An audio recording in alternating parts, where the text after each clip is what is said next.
Bonjour et bienvenue sur Radio CSERT, votre rendez-vous quotidien de l'actu de la cybersécurité.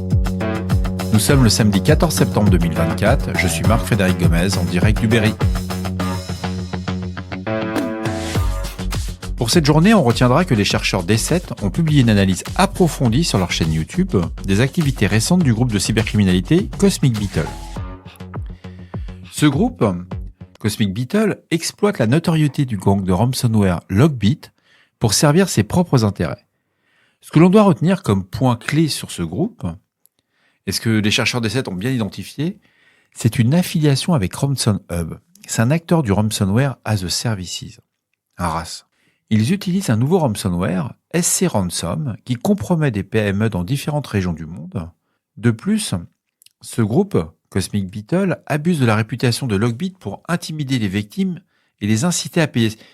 Ils leur disent, regardez, on fait partie de Lockbit, on utilise les outils de Lockbit, et Lockbit a toujours payé, quand vous payez, a toujours donné le déchiffreur. La véritable mauvaise nouvelle sont les difficultés lors du déchiffrement que les victimes ont remontées dans différents forums, car une fois qu'ils ont payé la rançon, SC Ransom présente des défauts de conception qui rendent impossible toute restauration, voire de certains fichiers chiffrés stratégiques. Pour nous, professionnels de la cybersécurité, ça souligne l'importance qu'il ne faut pas compter sur le paiement de la rançon pour récupérer les données. Il y a énormément de défauts techniques sur SC Ransom. C'est un nouveau groupe qui est apparu. Je l'ai mis dans les affiliés de Ransom Hub. Merci à E7. C'est sur leur chaîne YouTube. Je vous mets le lien dans la description de l'épisode. Mais leur cible, il y en a. Alors quand vous travaillez dans un grand groupe, vous n'êtes pas tellement ciblé par ces gens-là. Ils ciblent essentiellement les PME qui ne disposent pas toujours d'une équipe de sécurité informatique. Des chercheurs chez Aqua Security ont découvert un nouveau malware Linux nommé Hadoken. Ce malware cible spécifiquement les serveurs Oracle WebLogic. Je vous propose de rentrer un peu plus dans le détail. Le mode d'infection s'appuie essentiellement sur des interfaces d'administration ouvertes sur Internet. Les attaquants vont exploiter des mots de passe faibles pour accéder initialement au serveur WebLogic. Une fois l'accès obtenu, ils exécutent du code à distance pour déployer le malware. On rappelle, une interface d'administration ouverte sur Internet sans filtrage, c'est déjà, faut être gonflé comme on dit, il faut être couillu. Mais en plus, si vous avez un mot de passe faible, quelque part vous méritez quoi. Donc la chaîne d'attaque, c'est vraiment un cas d'école. Une fois qu'ils sont rentrés, ils vont utiliser des scripts shell et Python, donc nommés C et Y. Ils vont télécharger, exécuter Hadoken. Donc c'est des scripts qui vont télécharger le malware dans un dossier temporaire. Comment il fonctionne ce malware? Hadoken, il va déployer 2 fichiers ELF. Alors, petite parenthèse pour vous, chers auditeurs et auditrices. J'ai une petite dédicace pour vous, mesdames. Vous êtes 51% à écouter le podcast. Merci beaucoup, j'en suis très fier. On va revenir sur le malware Hadoken. C'est juste une petite aparté. Donc, le fichier ELF, c'est un exécutable en linked format. Donc, c'est un format de fichier binaire utilisé principalement sur les systèmes Unix et Linux pour les fichiers exécutables, les bibliothèques partagées ou les fichiers objets. À l'origine, il avait été conçu pour remplacer les anciens fichiers qui étaient en A.out ou COF. Mais revenons à notre malware. Donc nous avons ces 2 fichiers qui arrivent sur notre machine. Donc on a un premier, c'est un cryptomineur. Il est empaqueté. Il est installé sous différents noms et différents chemins sur vos systèmes Unix ou Linux.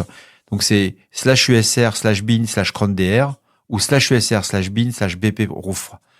Et le dernier, c'est /mnt-java. Ça, c'est le premier fichier. Le deuxième fichier, c'est le malware Tsunami, qui lui se dépose dans le TMP avec un nom aléatoire. Alors, bien qu'il ne soit pas activement utilisé pendant l'attaque, il pourra être ultérieurement. Ça veut dire qu'il garde, entre guillemets, une deuxième porte pour activer notre charge. Le troisième effet, parce qu'il y a quand même un troisième effet derrière tout ça, ils vont aussi faire un ciblage sur les répertoires qui contiennent toutes vos données SSH pour permettre des mouvements latéraux et compromettre d'autres serveurs, par contre, quel que soit leur système d'exploitation. Ils sont rentrés sur une faille WebLogic, et puis après, une fois qu'ils sont dedans, on fait tourner le cryptomineur, ça rapporte un peu de pognon. On a le malware Tsunami au cas qu'on pourrait, si on veut mettre une autre charge dans le serveur, s'il y a des choses encore plus intéressantes. Et puis, on va aller voir s'il n'y a pas des clés SSH qu'on pourrait récupérer pour se déplacer à travers tout le réseau de l'entreprise. Le dernier effet, parce que moi, c'est ce que j'appelle un malware cas d'école. Comme tout bon malware, il va procéder à l'effacement des journaux pour dissimuler toutes les activités malveillantes. L'avantage, c'est que les chercheurs d'Aqua ont découvert l'infrastructure des attaquants. Ils s'appuient essentiellement sur 2 adresses IP Donc c'est la 89.185.85.102. Elle est enregistrée en Allemagne et cette adresse a déjà servi pour d'autres groupes d'attaquants, qui a été le Team TNT et Gang 8220. Il n'y a pas de preuve concluante pour le moment par rapport à une attribution, mais ils y travaillent.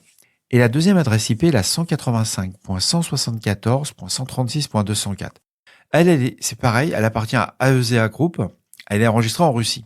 Des liens avec d'autres ransomware aussi ont été découverts grâce à l'analyse statique du binaire Hadoken, qui révèle que ces liens avec les ransomware Rhombus et NoEscape. Cependant, les chercheurs le précisent bien, il n'y a aucune utilisation active n'a pu être observée lors de l'analyse dynamique. Ce qui est rassurant, c'est que les cibles potentielles de Hadoken sont principalement sur du WebLogic. Mais une fois qu'ils sont rentrés dans les machines, les attaquants visent des endpoints Windows, tout ce qui est serveur Linux pour déployer des backdoors et d'autres cryptomineurs. Et leur méthode de découverte, comment les attaquants trouvent leurs cibles? Eh bien, ils font des recherches sur Shodan. Il faut savoir que sur Shodan, il y a plus de 230 000 serveurs WebLogic qui sont connectés. Bien que la plupart soient protégés, plusieurs centaines de consoles d'administration sont exposées et vulnérables. Donc la conclusion par rapport à ce malware, déjà on va faire la base, renforcer la sécurité des mots de passe. On ne fait pas des petits mots de passe, c'est pas le même mot de passe qu'on sur toutes les machines, etc. Il faut faire des mots de passe robustes. Mettre à jour régulièrement le serveur. Ça peut sembler de la répétition, mais c'est vraiment la base. C'est un malware qui est tellement facile à éviter. Puis le 13e point, qui devrait être le premier à mon sens, on restreint l'accès aux consoles d'administration. On va faire juste déjà du filtrage sur une des IP de confiance. On va réduire drastiquement la surface d'attaque. Évidemment, on surveille activement tout ce qui est les journaux, les tentatives d'effacement des journaux. On analyse les logs SSH pour savoir s'il y a eu des mouvements latéraux ou pas. C'est basique. Hadoken représente une menace significative pour des infrastructures qui utilisent Oracle WebLogic, surtout si vous avez vos interfaces d'administration exposées avec des protections minimales. Pour finir cette revue d'actualité, il y a un article qui est sorti de chez Krebs on Security qui relève un lien inquiétant entre certains groupes de cybercriminels et des communautés en ligne dédiées au harcèlement, à l'extorsion et à l'incitation à la violence envers des adolescents vulnérables. Au début, quand j'ai lu l'article, je vous cache pas que j'étais étonné que Brian s'occupe de ça, parce que l'article commence par quelque chose de très racoleur. En septembre 2023, le groupe ransomware russe AlphaV Black Cat a revendiqué une attaque contre les casinos de MGM Resort à Las Vegas. Bref, ils ont attaqué les casinos, ça peut être sympa comme article. Surtout leur méthodologie. Donc c'est une intrusion qui a impliqué des hackers anglophones des États-Unis et du Royaume-Uni collaborant avec des gangs de ransomware basés en Russie. Comme quoi, la cybercriminalité n'a pas de frontières et les idées politiques ne rentrent pas en ligne de compte. Donc ce groupe a été surnommé le Scattered Spider par la société de sécurité CrowdStrike. Ce qu'on découvre, c'est qu'il y a un réseau qui s'appelle The Com, qui va distribuer via des différentes communautés, que ce soit sur Telegram ou sur Discord, de la cybercriminalité financière. Si vous avez besoin de carte bancaire, vous avez besoin d'avoir accès à des comptes, à des VPN, etc.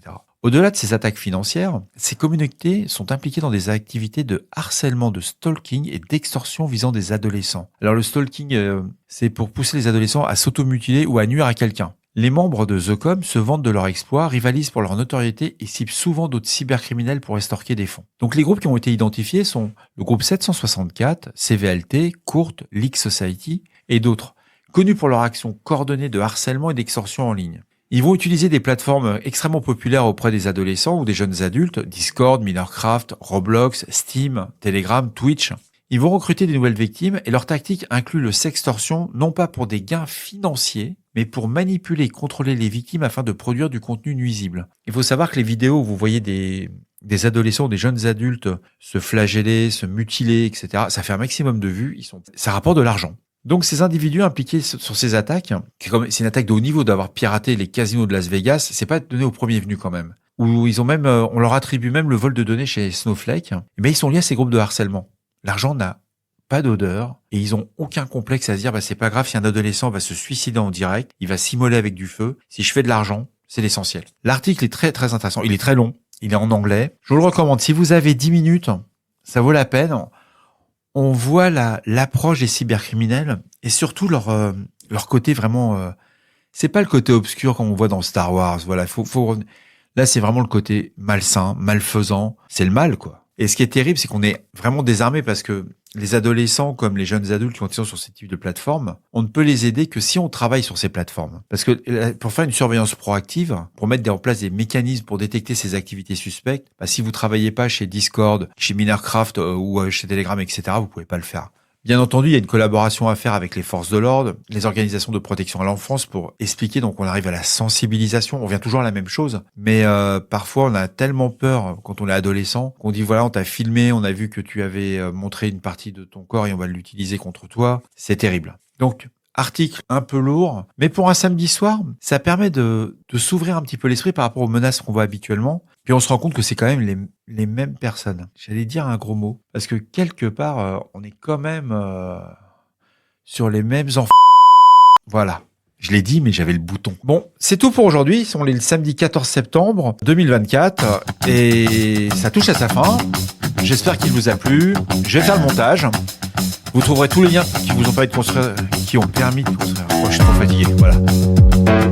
Bon, on va la.